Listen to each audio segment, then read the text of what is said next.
This is episode 733, alongside with my co-host Alyssa Charleston, and we're joined by special guest Marcas Grant. He's obviously, everybody knows him in the NFL Network world. He's a fantasy guru when it comes to fantasy football. He's done NFL Fantasy Live, and you can catch him on the Fantasy Live podcast. So I just want to say thank you for joining us today. This is truly an honor. And how are you and your family doing so far during this tough situation? We're good, but I appreciate you having me on. Appreciate the invitation. Yeah, I guess it's sort of weird. Like, people are like, "Hey, how are you handling this?" And like, I don't know how to answer that anymore. Because it's weird because we've been pretty much inside for a year, but it's also not weird because we've been inside pretty much for a year. So yeah, I don't know. Every day is sort of every day, and we just kind of learned how to cope for it. Mm-hmm. Yeah, just taking one more step forward. I'm curious, what would you normally be doing at this time? I mean, are you in person, watching any pro days, stuff like that? What's a normal March look like for you? Normally, I mean, we would obviously be in office. I wouldn't be there maybe nearly as much, and I would be, I guess doing the same things I'm doing now, basically, like watching tape on college prospects. I don't get to travel quite as much, so I wouldn't necessarily be at any pro days. I'd be watching them on TV like everybody else. They sent us to Combine. We conned them into letting us go to Combine one year a couple years ago, mostly just to kind of be seen and kind of make the rounds a little bit. I will admit that going to the Combine as a fantasy analyst maybe doesn't have quite as much importance, but we got to be there, and I got to have the famous or infamous shrimp cocktail at St. Elmo's, if you will, and kind of make the rounds. So that was cool. But other than that, honestly, I don't know that there's anything that I would be doing in a normal March that I'm not doing now, and that I honestly couldn't ever really do from home. So in a weird way, I guess this is sort of a blessing to maybe prove to the bosses that I don't necessarily have to drag myself into the office on a daily basis.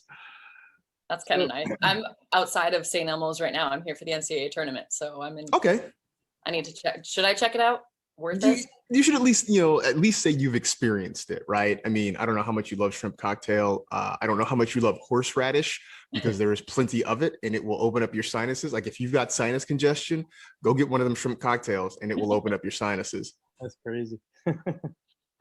So I got to ask you, so while you're growing up, when did you start realizing that you wanted to be in the sports industry, and obviously on the NFL side? And who is that one person that you looked up to in the sports industry? It's funny. I don't think I wanted to do sports professionally, sports media professionally, until I got to college. My list of career choices growing up, from a young kid on up, in no particular order, were like magician, stand-up comedian, first Black president, but somebody beat me to that one. And then when I got to high school, I thought I just wanted to do just regular, straight, hard news, right? Like, I thought my ultimate career goal was going to be, hosting a national nightly news show, right? I was going to be Dan Rather or Peter Jennings or somebody like that. And then when I got to college, literally the first day, move-in day, I met a couple guys that to this day I am still good friends with. They told me they were going to join the student radio station because they have a sports staff and they're looking for people all the time. So I was like, "Hey, do you mind if I tag along and join you?" They're like, "Yeah, sure, come on over."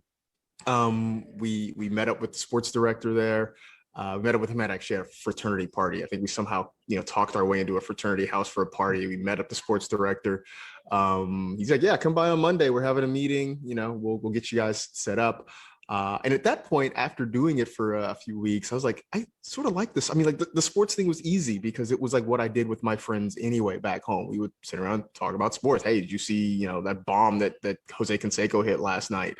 I'm like, this is really easy. Maybe this should be my career path. So it wasn't until I was a freshman in college that I really decided to do this. And if you're asking me like sort of who I looked up to, I mean, once I decided to go down the sports road, I thought that my career path was going to be more sports play-by-play. And so like growing up in California, growing up in the Bay Area, in Northern California, we always had We had Bill King, who for years, I mean, I don't know how many people outside the Bay Area know Bill King, but at one point in the 70s, he was the radio voice of the A's, Warriors, and Raiders when all three were playing championship level sports.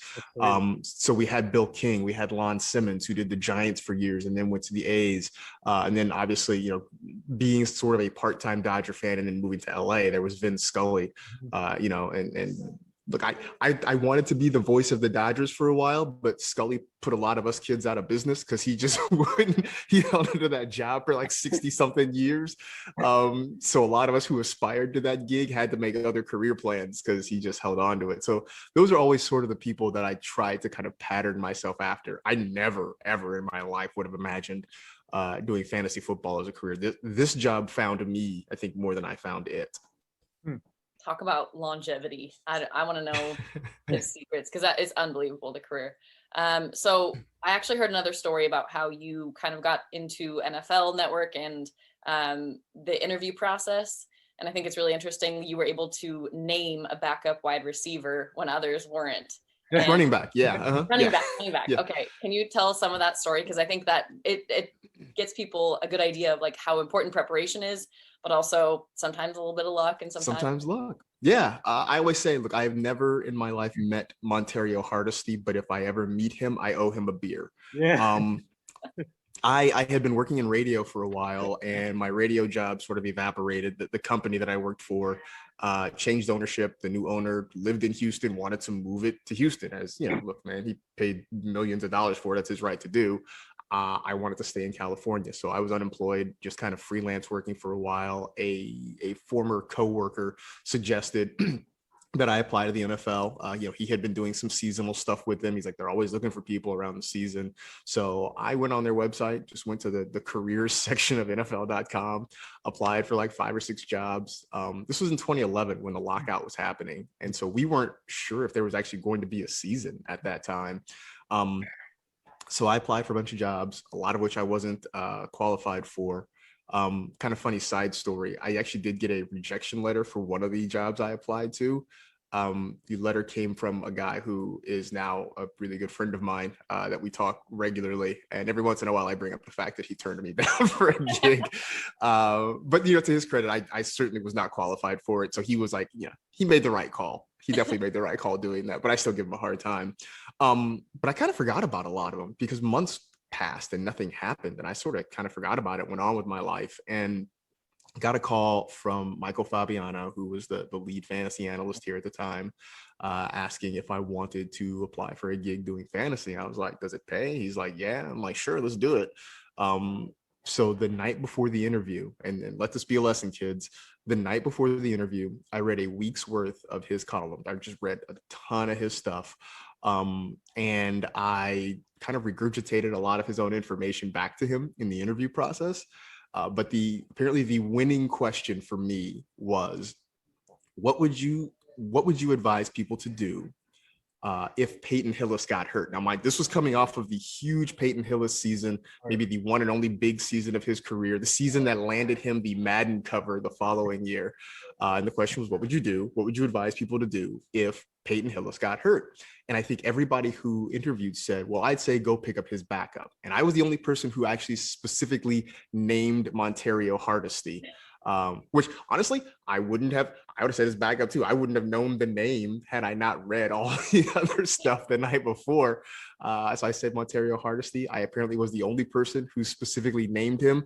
And that was the difference. So yeah, kids, do your homework. Do your homework before you show up for an interview. That's the lesson there. So transitioning now to NFL Network, and for obviously in this business, it's all about making connections and networking. So I'm sure, what's it like just working on NFL Network and working with guys like Michael Fabiano? And actually, I had Matt Harmon on my show last year. I know you're good friends with him too. And what's it like just working with them? And obviously, Steve Weiss, Tom Pelissero, James Palmer, and the rest of the crew. It's great. I mean, look, everybody there is really cool. It's funny because a lot of them, like you talk about James Palmer and Tom Pelissero, like those guys don't even live in Los Angeles, right? Like I think Palmer is somewhere in Ohio. Pelissero, I think, lives in Minnesota, if I'm not mistaken. So it's like you don't really, we all kind of get together once a year. We have a big talent summit. We kind of get to, everybody gets 2 or 3 days to kind of hang out or whatever. But a lot of those times, like we don't see a lot of those guys. Steve Weish is in LA. Yeah. Great guy, super nice. Was really, really helpful to me early in my career. You mentioned Harmon, and we're great friends. He came out. My son turned 2 last weekend, and so he came out to the party. I mean, oh, wow. he was on my. We just had him on my podcast a couple days ago. And honestly, like I couldn't be more happy for Harmon and his success. We kind of found him when he was just starting out, living in Virginia. Actually kind of another little interesting story. Like people always ask, like, is there a certain path to follow? And I'm like, no, everybody's different. And I always use Harmon as the example. He was a guy who wasn't that far out of college with a sociology degree, who was, working in a job where he was working with developmentally disabled adults, but was writing football stuff on the side because that's sort of what he wanted to do. And so I always use him as that example of there's no one real path to kind of getting here, but it's been fun. Like it's great working there. Everybody's cool. The other fun story I like to tell about it is maybe my you try not to get starstruck, because there are professional athletes walking around there and guys that you probably watched play for so many years. And for the most part, you don't. They're just like when you see Willie McGinnis in line at the cafeteria getting a sandwich, it's like it's not a big deal. It's like it's just Willie getting a sandwich. But I do remember early on being there and having to go into the dressing room to just grab something on it, like a belt or something like that. And Terrell Davis was in there just kind of chilling, watching TV, not doing anything. And I don't think I had ever spoken to TD at that point, but I walked in the room to grab something and he looked up and he's like, "Hey, Marcus, what's up?" And like on the outside, I was like totally cool. Like, "Hey, TD." On the inside, I'm like, "Oh, Terrell Davis knows my name. Oh my God." Like I was like freaking out on the inside, but then, I just had to I couldn't like do that for real. Like that would have been like terrible. But like I was just like, "Hey, what's going on, TD?" And like I took my belt and I ran out there and like started like cheesing once I got outside the door and everything. So, but yeah, I just finished my 10th season there, and it's the longest I've ever been at one job in my life. Like I said, I never would have planned it. I never would have imagined it, but it's been a pretty great ride. Man, I bet time has flown, especially when you're enjoying what you do that much and running into guys like Terrell Davis. That's incredible. So cool. So I want to get a little bit more into this season and your prediction on what the big things that will come from a 17-game season. Obviously, we know it's going to get people to change records, but how much is it going to shift fantasy football and scoring? What do you think it'll have the biggest impact on? I think, the one thing I think we've all early on said is that it's going to have the biggest impact on running backs, that you're going to have to get more acquainted with running back depth charts. It's already a position that is known kind of for its fragility, right? I mean, it's whether or not you agree, it is the basis of the whole running backs don't matter theory that's floating around on Twitter. But now you add one more game to it, which means, one more opportunity, or I guess a handful of other opportunities for guys to take hits, to potentially get hurt. So I think this is going to be a year where I still think you'll see kind of the same names at the top of drafts, your McCaffreys and Saquons and Kamaras, and those guys are still going to be at the top of drafts. But I think what you're going to see a lot later is a lot more depth running back added through drafts, or just, people kind of clamoring on the waiver wire to add it, because I think that's where you're going to get the most wear and tear. I think the other thing that's going to be interesting is, and I don't think any of us have an answer for it. I don't think any of us will know until we actually do this, is what happens late in seasons, especially for teams that have already clinched, that have already kind of locked up a playoff spot. How much do they rest their guys, right? Like if the Chiefs go and roll and they win the AFC West going away, maybe they don't sit Patrick Mahomes for a whole game, but maybe he just plays a half, in week 17 and 18, right? And if you are playing a week 17 championship and the Chiefs have everything locked up and suddenly Patrick Mahomes is sitting in the third quarter, you're gonna be tearing your hair out because there's your chance to win a championship. And I don't think there's any real way to know that. I think the other part of it is, you'll see guys, even guys on losing teams, right? If there's nothing to play for, There may be guys who have like small nagging injuries that in a normal circumstance, they probably would have tried to play through.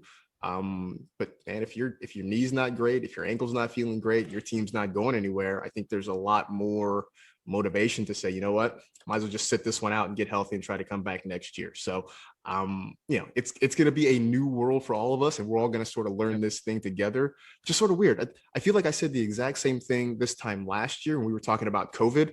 About like, hey, it's a brand new world and we're going to learn this whole thing together. So I'm saying it again, except for a completely different circumstance. But I do think, it's going to be kind of a learning experience for everybody. So before we get into the fantasy stuff, this is a question I always like to ask our guests on the show. What have you learned yourself throughout the past year with COVID and using different things and using multiple platforms and trying to adjust differently when the sport shut down and you guys had to do stay at the house and do something different? So what have you learned from the past year till now?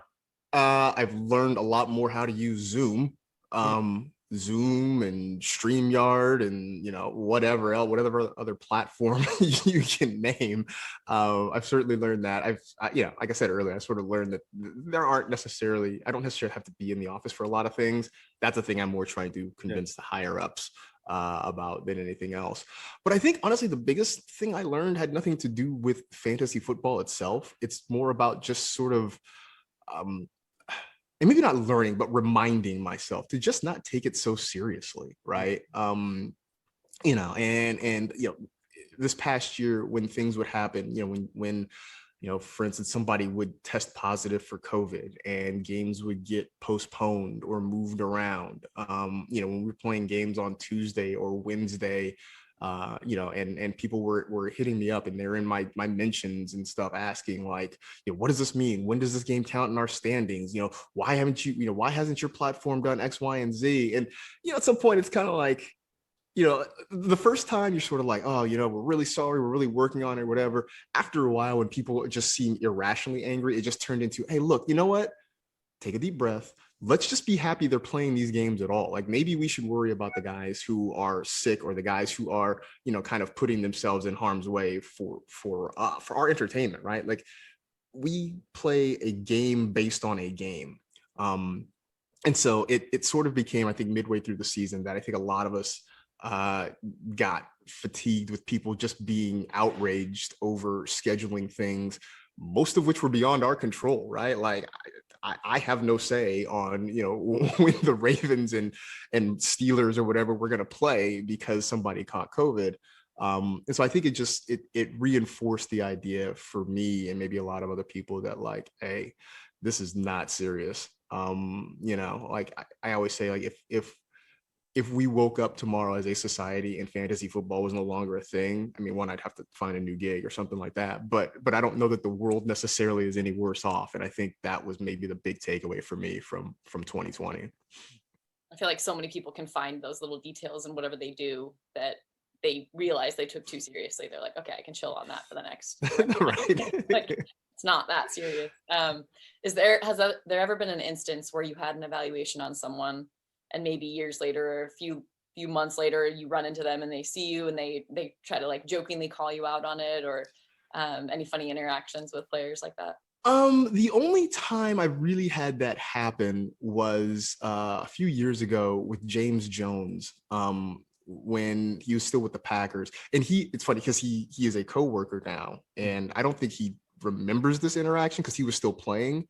I'm also not going to bring this up to him. So, so James, don't watch this part of the show. Don't listen to this part. But when he was with the Packers, he had 1 year where he scored 14 touchdowns, had a great year, scored 14 touchdowns, was huge. And, at the end of the year, either at the end of that year or the beginning of next year, I was basically like, hey, don't overdraft James Jones. He's not going to score 14 touchdowns again. By chance, we sort of had him on the show during training camp. He was, on video remotely. And before the interview, when the host was just kind of chatting him up or whatever, he was like, hey, who's the guy that said I'm not going to be any good in fantasy this year?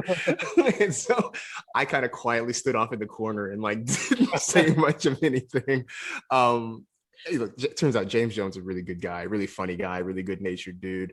So I mean, he definitely kind of like poked me about it. But it wasn't anything serious. And for the record, I was correct. He did not score 14 touchdowns the next year. So there. But I think that's kind of really the only time. I think for the most part, I don't think a lot of players put a lot of stock into what we say. That's good and bad. We always want people to listen to us, but maybe it's good that they don't listen too hard to what we're talking about. So I got to ask you, obviously, this year NFL free agency has been madness. A lot of players are moving around, and there's still quality free agents still on the board. And I'm still surprised with the names still on the board, like KJ Wright and Clowney and some of these other players. But I want to get to the players that signed with different teams, like Jonas Smith, Hunter Henry with the Patriots. So who do you think will have the most productive season this year with their new teams? The guy that jumps out to me immediately is Curtis Samuel going to Washington. It's funny because I think a lot of the signings have been, to me, it's just sort of meh. I think we were all excited about Jonnu Smith going to the Patriots. I was like, hey, it was to go all Wall Street bets on it, right? It was like to the moon, right, with Jonnu Smith. And then 24 hours later, the Patriots signed Hunter Henry. And we're like, oh, like it really just took the air out of our balloon when that happened. So the guy that I think is going to be great is Curtis Samuel going to Washington. Credit to the football team, man. They're putting together kind of a fun little offense, right? I mean, we knew how good Terry McLaurin could be. Antonio Gibson looked great last year. Logan Thomas was a top 3 tight end last year. And now they add kind of a Swiss Army knife in Curtis Samuel, who he's going to get more targets just based on the fact that he is away from DJ Moore and Robbie Anderson. And he's with a quarterback that is going to take more chances downfield. I mean, I like Teddy Bridgewater, but let's be honest, he's not exactly, nobody's going to confuse him for Patrick Mahomes or anybody like that. I mean, he's going to be kind of a check down artist for the most part. Ryan Fitzpatrick is not that dude. He's going to stand back there and he's going to throw YOLO balls and we're going to love it. I always say, I don't want Ryan Fitzpatrick as my fantasy quarterback, but I want his receivers because he's going to take chances. He's going to throw the football.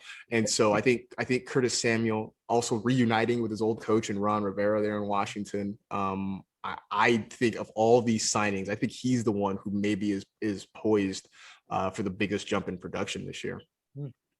I want to ask a Seahawks question, not because I am a Seattle girl, but just because I think it's a really interesting part of the landscape, wide receiver wise. DK Metcalf, like how is he? I know he's not a risk to take because Russell Wilson is a great quarterback, but we don't know what the offensive coordinator, is going to be able to promise and do.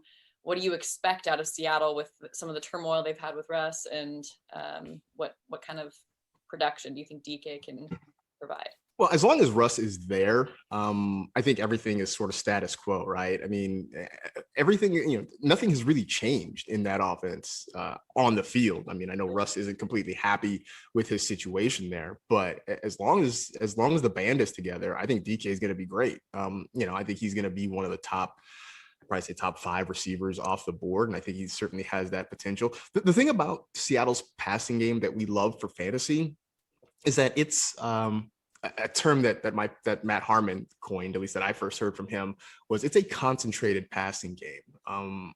When they're throwing the football, it's generally going to one of 2 places. It's usually DK or Tyler Lockett. And so, I think for real football, it's not great because it sort of makes you a little bit easier to defend. But for fantasy, it's awesome. Like we want that. We want to know where the football is going. And so I think DK really flexed last year and asserted himself as the number 1 wide receiver in Seattle, especially because he was the guy that they took more deep shots with. Lockett, I think, had more targets and more catches, but a lot of them were more short intermediate plays. They didn't take too many shots down the field. DK is, I mean, he looks like a real life superhero, man. I'll say this, the year that I went to the combine was the year he was there, and I remember I will never forget when he ran his 40, because it's weird when you're there, when you're watching on TV, right? The guy runs the 40 and they post the time on the screen and you can kind of see like, wow, that's fast. When you're there, you don't see the time. They don't post it on a board anywhere. Like you don't know. And so like after a while, you're just like watching the wide receivers. You're like, yep, he's fast. He's fast. He's fast too. But when DK ran, he ran it, and I guess people were kind of, they had their phones and it posted on Twitter, and you could just kind of hear this murmur going through the building, like, oh my goodness, wow, did he really? It was just that. So I think DK is going to be fine. If he doesn't finish in the top 10 in wide receivers, I think something went wrong for him in Seattle this past year. Speaking of, I remember this. Speaking of DK, when Pete Carroll and the staff had him in the room, Pete Carroll took his shirt off. that was the funniest thing I ever seen. And, it's funny because Pete's great too, and I say that, I'm a USC alum, and so we will always have a soft spot in our heart for Pete Carroll, no matter how it ended, no matter what happened. Pete brought us back to at least a little bit of glory for those years. So we will always love Pete around SC forever and ever. Very, very similar bodies. He and DK. I mean, it's easy to confuse one for the other. Absolutely. So I want to ask you, who do you think some of the players? Obviously, a lot of players, most of the players got injured last year, but who do you think coming off from an injury will have a comeback season for their teams for this? Is it too easy to say? Well, I guess to the two guys, and it's low hanging fruit. By the way, my attitude on low hanging fruit is it tastes just as good as the fruit at the top of the tree, and you just don't have to work as hard to get it. So my low hanging fruit answers are either Christian McCaffrey or Saquon Barkley.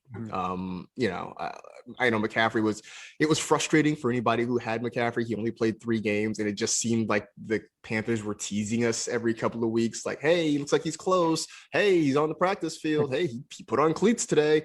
And it just never really happened. But he still comes back to a situation where he's still going to be the focal point of the offense. He's still going to play probably 95 or more % of the snaps. He's still going to touch the ball probably 300 times. That's the reason that, even despite what happened last year, I still think he's the consensus #1 pick in most fantasy leagues. And I think for Saquon, he is another guy who's going to be off the board in the top 3 because same way, right? He's going to be on the field most of the time. I mean, I look at what Wayne Gallman did last year for the Giants, and I will say that I had low expectations for Wayne Gallman, and he exceeded those by quite a bit.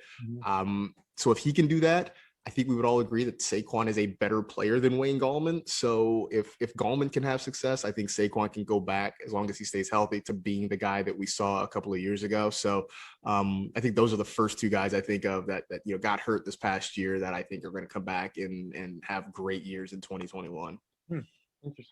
I'm also really curious, since you've covered fantasy for so long, has your opinion changed whether we should make it more like game-like, or, because I've heard you talk about your idea with quarterbacks where if Jameis Winston throws 3 or 40 interceptions, it doesn't really hurt, later on, and it should hurt. Right. Game-like, that makes you lose as a team.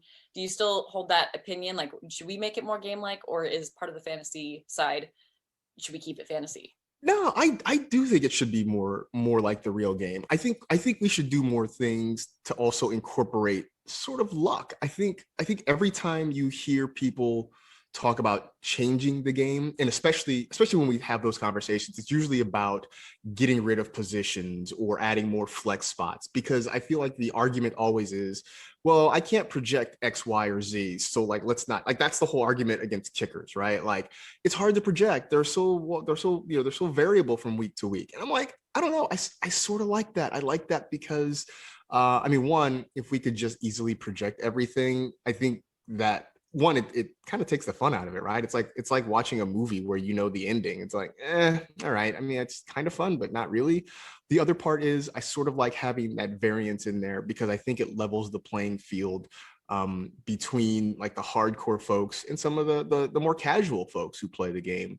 And I think that sort of adds to the fun. I mean, I'll never forget, years ago, I was in a fantasy league, and I remember at the end of the Sunday day games, I was up big, and my opponent only had left was, I think it was Rob Baronis. I think it was his kicker.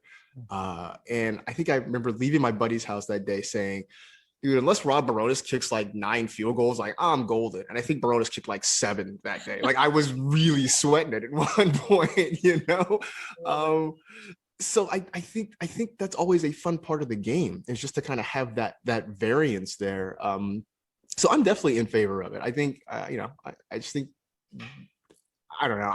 I'm weird like that. I also acknowledge the fact that I think I'm sort of in the minority when it comes to that. But I do think the more we can kind of have it mirror the real game, because that's what it was originally, right? It was supposed to sort of be like real football. We're just kind of doing it digitally, I guess nowadays digitally, before it was on paper. And I also just feel like at some point the way it's going, people are just making it a game of who can best scout running backs and wide receivers. And I'm like, it just doesn't seem quite as fun to me. So I want to ask you about your podcast that you're doing right now, and how did that come about? And obviously I've seen some of your episodes, and you guys are doing an amazing job also. Thanks. Yeah. So how did this come about? It's funny you asked that. It has been a journey on the NFL. Well, now it's the NFL Fantasy Football Show, but it was the Fantasy Live podcast. So when I started there back in 2011, our show was essentially a Sirius XM radio show for an hour. It was Michael Fabiano and a guy named Elliot Harrison, who was one of the who has a photographic memory for football stats and plays. It's insane, the stuff Elliot could remember. But they would talk about fantasy for an hour. They called it the Fantasy Cantina because they were both Star Wars geeks, and they would play the Star Wars Cantina music, and they called it the Fantasy Cantina. So that was that for a couple years. Then we actually went a couple years where we didn't have a podcast for a while. And so mind you, also, this is before podcasts became kind of big business and everybody was doing them. They just weren't as big and popular then. We went a couple years without having a podcast. And we felt like, well, that's, we're not serving a good part of our audience by doing that. Like there are people out there who would consume that content. So then we actually went for 2 seasons. I think it was 2 seasons where the podcast was basically, it was the audio from NFL Fantasy Live. They would just take the TV show, rip the audio, and make that a podcast.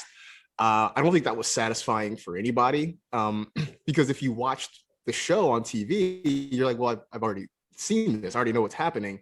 And on top of it, there was a lot of stuff. If we would take a TV show, there was a lot of stuff that was visual that doesn't translate to a podcast. So I think for people who didn't watch the show, then it was just confusing. But we did that for a couple of years. And finally, it was, maybe 2015 or so. Alex Gelhar, who used to work for us, who now is actually side note, is a public defender in the state of Wisconsin, just finished his law degree and is now working in law in Wisconsin. But Alex was like, we need to have a podcast. But management isn't going to, they're not going to give us a producer. They're not going to, they don't have the personnel. They don't want to spend the money to give us a producer. So Alex is like, what? I will learn to run the board and produce this show just so we could have a podcast. And so, he learned how to do it. That was also about the time we had hired Matt Harmon. We had gotten Matt Franciscovich, the franchise, to come over and join us. James Coe had just joined us. And so we sort of just built it from there. It was a fun time to do that with those guys, because I think we realized it was kind of a fun, special time. To this day, all of us are still friends. We still talk, pretty regularly. And after a couple of years, it just, for various reasons, the group sort of broke up and we've all kind of gone our separate ways. Me as the remaining guy, right, is the one who sort of won the Game of Thrones, if you will. I kind of slid into the host chair, and so for the last couple of years, been kind of trying to keep that legacy alive of the fantasy stronghold. And then this past season was lucky enough, they actually made us into a streaming show in season. So we were a digital streaming show for the first time ever, which sort of added a new element, which made it a little bit different. But it's been fun. It's been fun doing it. It's sort of been fun the last year or two, kind of trying to make it my own show and kind of take it my own way. I laugh about the Game of Thrones thing because I think it was 2 years ago, whenever that final season of Game of Thrones was, because it happened during the summer when there's no real football news happening. So I remember the podcast would be maybe half an hour of football talk, and the last 20 to 30 minutes would be Game of Thrones. And I remember somebody tweeted at us and said, "You guys are like one of the best Game of Thrones podcasts out there." And I was like, should I be offended? Does that mean we suck at talking football? Like, why are you pointing this out? That's funny. But yeah, it's like I said, it's a lot of fun. It definitely is a way to be creative, especially for somebody like me who had a radio background and still loves radio. It's probably the closest thing right now that I get to do that is like radio. That's so funny. I hope you guys were like trending as like number one. Right, it's the top Game of Thrones podcast, right? I was like, wait, we're still a fantasy football podcast. Like, does this mean we suck at that part? What's going on? Certain people are just like zooming ahead. It's like, where do they start talking about Arya? Like, what's going on? Yeah. I love it. I love it. Well, I was curious, since you talked about having other interests, what would you be doing if you weren't in this fantasy football chair? Real talk, I don't know. What I would love to do is I still would love to do is I want to write. I still want to be a writer. That was kind of one of my career goals as a kid. I'd love to write. I dabble in writing, TV pilots on the side. Would love to get one of those sold. Would love to write a comic book. Back when I was, 12, 13 years old, my best friend and I tried to write a movie. We thought we were going to write the next Boys in the Hood. Mind you, we were two suburban kids who had no idea about anything like that. But we really had it planned out. We were going to write the next Boys in the Hood. We were going to have Janet Jackson do the soundtrack. Like, we had the whole thing. We had our Oscar speeches written out. We just knew it. And I think we wrote about 50 pages that randomly, I think my mom came across when she was like cleaning out old stuff. She like came across it. She like called me. She's like, I found that script you and Brian wrote years ago. I was like, really? She's like, yeah. She's like, I think she sent it to me. It's probably in a box somewhere. But yeah, I mean, I think that's really what I'd be trying to do. In reality, who knows? I might have to go back to my old gig, working the seafood counter at a supermarket like I did when I was in college or something like that. For a while I could fillet a whole salmon. Maybe I can dust off those skills. If this football thing falls apart, I can go back to cutting fish again. Who knows? That's funny. So we usually do this fun little segment on the show called the rapid fire segment. Before we get to that, I want to get to Sean Taylor. He would have been 38 today, and obviously rest in peace and tragic. And one of the best safeties in my opinion to play the game. So for you, what has he meant to the game of the NFL? I think it's so hard, right? Because I think when we talk about Sean Taylor, it's always what could have been. And not that he didn't accomplish a lot in his relatively short time in the league, right? I mean, everybody recognized how good he was. But because we didn't get to see the full career, it is always going to be a little bit of what could be. He was trending toward being one of the best all time at his position, one of the best players of all time. And so I think there's always sort of that sadness, I think, when we talk about him, just because I think we as human beings always want to see somebody fulfill their potential. And it's like a cliffhanger where we don't get to see, how it ends. And I think there's always going to be that there. And I think that's why I think especially in Washington, right, knowing how much he was beloved in Washington and how much he meant to that franchise, I think especially you're going to see that there. But I always just think whenever we come on, whether it's, it's the anniversary, whether it's his birthday, whether it's the anniversary of his death, I think there's always just going to be that what if and that sadness and that frustration and anger of a life cut short. But as human beings, but as sports fans, just kind of never getting to see exactly how great he could have been. Mm-hmm. So you ready for this rapid fire segment? Yeah, let's do it. All right, Alyssa, you want to go first? Marvel or DC? Can I go option C with Image? But between those two, probably more Marvel than DC. But why Image? I came to comic books kind of late. And so like I read some DC stuff, I read some Marvel stuff, but it just feels like trying to jump in on Batman or Superman or any of them, the Avengers, right? There's so much there that it's a little bit daunting to kind of jump into a little bit. And so I kind of dip my toe here and there. Image, I also think they definitely have more grown-up stories. Their stories are not necessarily for kids. They're all a little bit more self-contained. And I find them outside of the general world of superheroes sometimes. So yeah, I think I tend to trend more image. Everybody's arguing Marvel or DC, and I'm like the nerdy hipster in the corner who's like Image Comics, you know. So. Love it. Kawhi Leonard's laugh or Kevin Hart's laugh? Oh, Kawhi Leonard. Yeah. I mean, maybe I shouldn't say this out loud. I don't think Kevin Hart's funny particularly. And I just love the Kawhi Leonard, just like whatever, hey, like I don't know. I'm gonna go Kawhi there. He's unintentionally funny, and I think that's why. Maybe that's it. Yeah. Kawhi's hilarious to me. Who lives up to their contract more so, Mookie Betts or Mike Trout? Who was the first name? I'm sorry. Mookie Betts. You might know him. Yeah, I heard of him. Selfishly, I'm gonna say Mookie Betts. Just because that means the Dodgers are doing great things. And I love Mike Trout. I do. I work with Adam Rank, who is the biggest Angels fan that I've ever met in my life. And I will never say anything bad about Mike Trout because I think dude's awesome. But for my own selfish baseball loving purposes, I'm gonna say Mookie Betts. So for you guys, so when you guys do your mock draft for fantasy, and who is more competitive? You, Cynthia, Jane, Matt, Harmon, Adam Rank. Who's more competitive when it comes to these fantasy mock draft? I would actually say the most competitive in all of our leagues is probably Maurice Jones-Drew, who is honestly the biggest trash talker I've ever met in my life. It's great. It's awesome. And I mean, it helps that, I'm a USC guy. He went to UCLA. So that certainly helps. But he literally is maybe the biggest trash talker I've ever met. Adam Rank is low key, super competitive. Like, like on the surface, he'll like try to play it cool.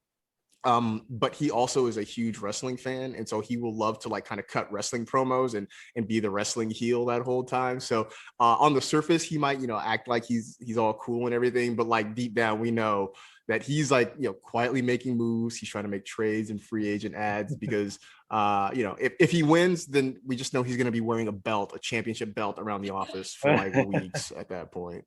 That's funny. That's hilarious. Nintendo 64 or Atari? Atari. I'm old school like that. I think I still have an Atari in a box somewhere that's working. So yeah, I like I said, I haven't been a gamer in years because for years I was broke, and so like video games had to kind of come out of the budget, and I found other ways to fill that time. I'd like to get back into gaming. I'm gonna use my kid growing up as an excuse. It'll be I'll probably buy a Nintendo Switch. It'll be it's for Quentin, but it won't be. So.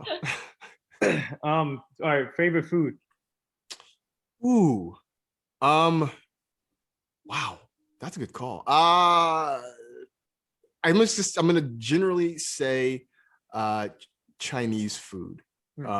Just kind of because like it's one of those things where I feel like I can prepare some general kind of Chinese dishes semi easily. If not, I can always get takeout. I feel like even semi bad greasy Chinese food is still pretty good. Like you really can't go wrong, and it's like Italian food kind of too, where like microwaving it might make it's like look gross, but it tastes really good. Reheated Chinese food's still not bad, So. Last one from me. After this year, are you more tempted in the 2021 season to watch NFL games from your couch with your own food, with your own drinks, or go to a stadium?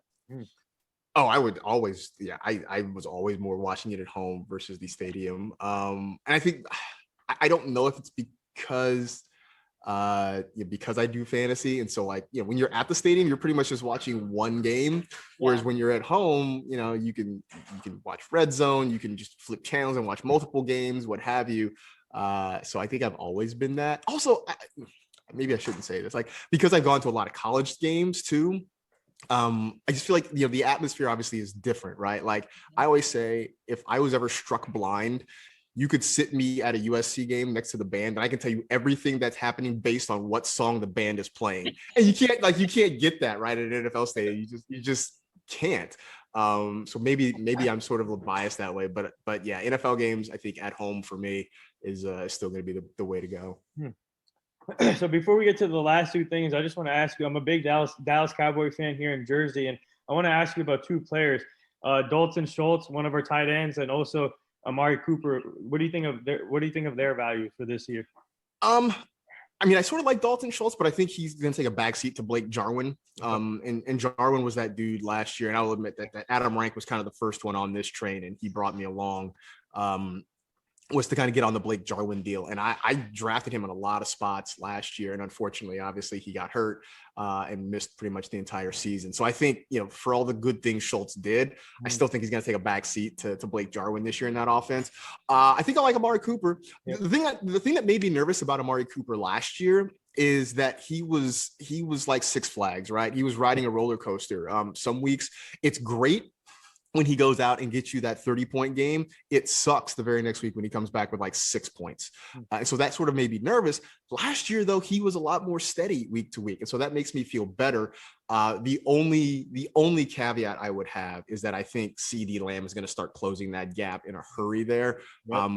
But I think everybody's going to eat as long as Dak is healthy. And now that Dak is paid, I love Cooper, love Lamb, still like Michael Gallup is kind of a late round guy. I think Blake Jarwin's going to see some love there, because I know there are a lot of targets or a lot of mouths to feed, but the upside is that Cowboy defense is still bad. So that means Dak's going to have to throw the football a lot to keep them in games. So I'm cool with pretty much any of the weapons in that Cowboy offense. And the last few things here, our full team is part of the Hugh Jackson Foundation. Obviously, a former NFL coach. He's trying to get back into coaching, but he mainly focused on this foundation, and we're ambassadors for him. And we're trying to help them prevent human trafficking and making sure the community is safe and make sure the kids is making the right choices in their lives too. So I'm going to send you the page after this, and so you can check out his foundation, and cool. Really inspired to be part of it. And they're doing great things. And the last thing here, would you like to say anything to all the nurses, doctors, and essential workers? Yeah, shout out to all of you, because I know, obviously it's been a hard year on everybody, but it has been an especially hard year for all those folks who have been on the front lines. And, I feel like even for all the thanks that people have been giving publicly, I don't feel like that they have been appreciated enough. It's one of those things where I feel like sometimes people should have stopped just flat out saying thank you and actually shown it, like, wear a mask, stay away from people, wash your hands, like do all those things. It's one thing to go out and say thank you and appreciate those people verbally. It's another thing to actually kind of show that appreciation by doing the things that would make their jobs a little bit easier. And I don't know that we always did that as a country in the last year. I don't know that we're always doing that as a country right now. But their work has been incredibly invaluable, whether it's the frontline workers and the researchers too. I mean, the fact that a vaccine went from the idea stages to reality in less than a year is nothing short of incredible. I mean, just knowing what it takes for vaccines and medicines to come online and come on market, and for all that work to have happened from researchers around the world is just phenomenal. So, I'm still wearing my mask. I'm still staying away from people. I'm working like hell to try to get my appointment to get the shot. Right. One to help all those folks, but selfishly because I want to go back outside again. Like I want to have a beer with my friends and not have it be on Zoom. Yeah. That's just my long winded way of saying thank you so much for everything you've done for the last year and beyond. So well put. Yeah. Putting act into it. I love that. That might be the best response we've gotten. Oh. Yeah, so well said. And there it is. That wraps up episode 733 for the NR Hour Sports Show with special guest Marcas Grant from NFL Network. He's a fantasy guru. Go check him out on all social media formats. Go check out his podcast too. It's amazing. And like I said, thank you for joining. This has been an honor. And we would like to have you back as a returning guest at some point. And keep up the great work. And you and your family stay safe. Cool. I appreciate it. Thanks for having me on as always. And you guys as well, man. Keep grinding, keep doing this thing. It's fun to see so many people, doing podcasting and joining this industry and jumping into fantasy sports and sports media in general. And it's fun to see so many people with, who look so different, who look so varied and diverse too, on top of it. So super cool. You guys keep up the good work, man. And we'll talk hopefully soon. Yeah. Thank you. Thank you so much, Marcus. Appreciate it. All right.